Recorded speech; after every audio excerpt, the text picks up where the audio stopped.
tengah melihat kepada rakan-rakan kami yang telah pun berada di lapangan mengikuti perjalanan PRN Sarawak sejak daripada bulan lepas lagi. Mereka berada di sana berkelana dari satu tempat ke satu tempat, satu don ke satu don, dan mereka ini membawakan cerita-cerita aspirasi rakyat dan apakah yang mahu ataupun dimahukan oleh rakyat Sarawak.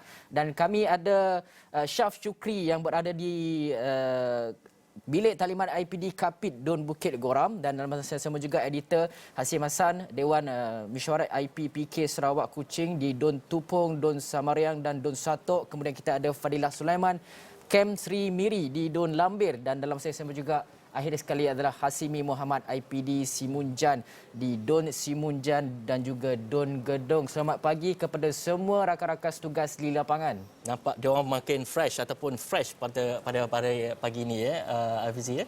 Okey, pertama sekali saya nak pergi dahulu kepada editor Hasim Hassan. Hasim, sepanjang berada di PRN Sarawak sejak kempen itu dimulakan, bagaimana keadaan kempen? Adakah rancak dijalankan? Adakah mana-mana rancak di sana, rancak di sini, rancak? Hasim Hassan?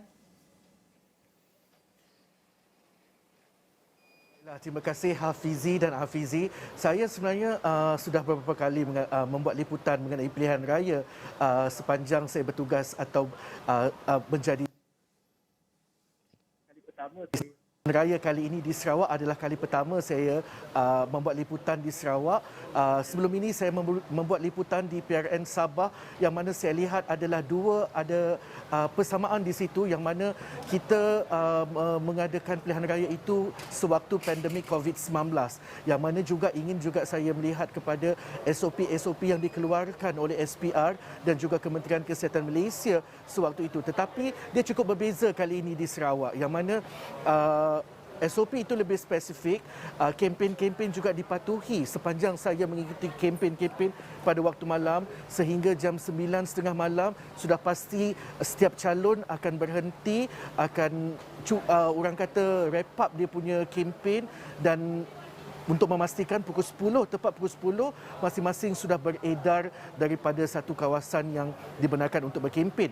Tetapi bagaimanapun saya melihat juga, kalau kita lihat kepada calon-calon yang ditampilkan baik daripada GPS, DAP, PKR, PSB dan beberapa parti lain, social media dan grup WhatsApp adalah digunakan sebaiknya pada kempen kali ini, yang mana itu adalah norma baru dalam berkempen.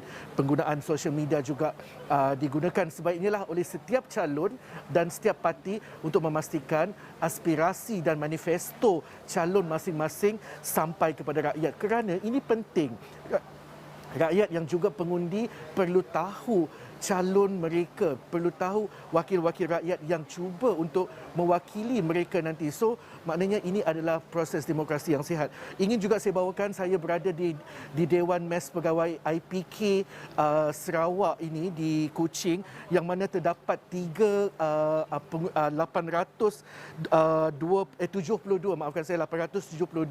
pengundi berdaftar di sini, melibatkan 3 Dewan Undangan Negeri, iaitu Don Tupong, Don Samariang dan Don Satok, yang mana Don Tupong menyaksikan 38 pengundi berdaftar, Don Samariang 11, yang paling banyak 823 melibatkan Dewan Undangan Negeri Satok.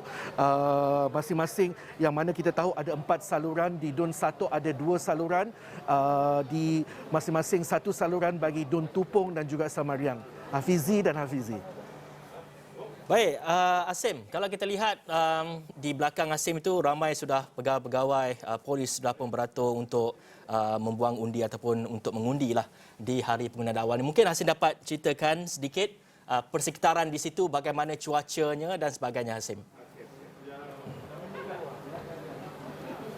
Baiklah, dari semalam lagi cuaca hujan dan pagi ini alhamdulillah cuaca cerah dan proses pengundian berjalan lancar. Ingin juga saya bawakan yang mana sepanjang pengamatan saya pada hari penamaan hingga hari pengundian awal, yang mana pada pukul 7 pagi seawal mungkin pasukan ada operasi atau proses sanitasi dilakukan di semua kawasan. Sebagai contoh, pada 6 hari bulan dahulu di pusat penamaan, aktiviti atau proses sanitasi dilakukan terlebih dahulu 2 jam lebih awal atau sejam lebih awal. Di sini juga tadi pada pukul 7 pagi saya dah datang, proses sanitasi itu sudah berjalan untuk memastikan kelancaran dan kita dapat pastikan boleh mengelak daripada penularan COVID itu sendiri. Dan juga ingin saya melihat juga kalau kita melihat kepada SOP penjagaan sosial dan juga pemakaian pelitup muka, pemeriksaan suhu, apa yang boleh saya dapatkan daripada kaki tangan SPR, yang mana jika suhu